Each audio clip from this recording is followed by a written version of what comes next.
Hey guys, Assalamu alaikum. This is Sarwar Jaman Jihad and you are watching Sarwar Jaman Vlogs. So today we are learning the small sentence starter. Sorry bhai, দেখো track যাচ্ছে, কতগুলো track যাচ্ছে একসাথে দেখো।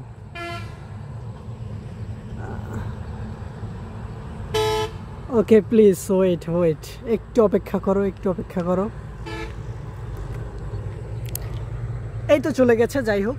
তো আজকে আমরা শিখতে চলেছি দুইটা ছোট্ট সেন্টেন্স স্টার্টার দিয়ে কিভাবে আমরা অনেকগুলো বাক্য তৈরি করতে পারি। সো তার মধ্যে নাম্বার 1 হচ্ছে আই ওয়ান্ট টু, আমি করতে চাই। ধরো আমি এখান থেকে যেতে চাই, সো আমি বলতে পারি আই ওয়ান্ট টু গো, আমি যেতে চাই, আমি খেতে চাই।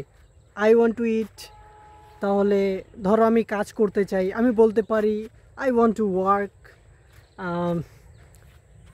এই ধরনের অনেকগুলো বাক্য আমরা তৈরি করতে পারি আই ওয়ান্ট টু দিয়ে। চলো এখন 2 নাম্বার সেন্টেন্স স্টার্টার বলি। সো 2 নাম্বার সেন্টেন্স স্টার্টার হলো আই নিড টু। এগুলো আমাদের ডেইলি লাইফে খুবই প্রয়োজন হয়, আই নিড টু। সো আমি বলতে পারি যদি কারো সাহায্য প্রয়োজন হয়, তো আমি বলতে পারি I need to your support বা I need to your help. বলতে পারি I need to have I need to some money, আমার কিছু টাকা দরকার। আমি বলতে পারি যে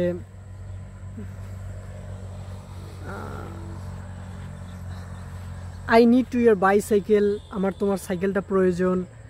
এই ধরনের বিভিন্ন ধরনের আমরা সেন্টেন্স তৈরি করতে পারি এই সেন্টেন্স স্টার্টারগুলো দিয়ে। প্রথম আই ওয়ান্ট টু এবং দ্বিতীয়টা হচ্ছে I need two. I want to মানে কোনো কিছু করতে চাও তুমি, আর আই নিড টু মানে তোমার সেটা প্রয়োজন। ওকে, আজকের মতো এতটুকুই, দেখা হচ্ছে আগামীকালকে ইনশাল্লাহ। Bye bye.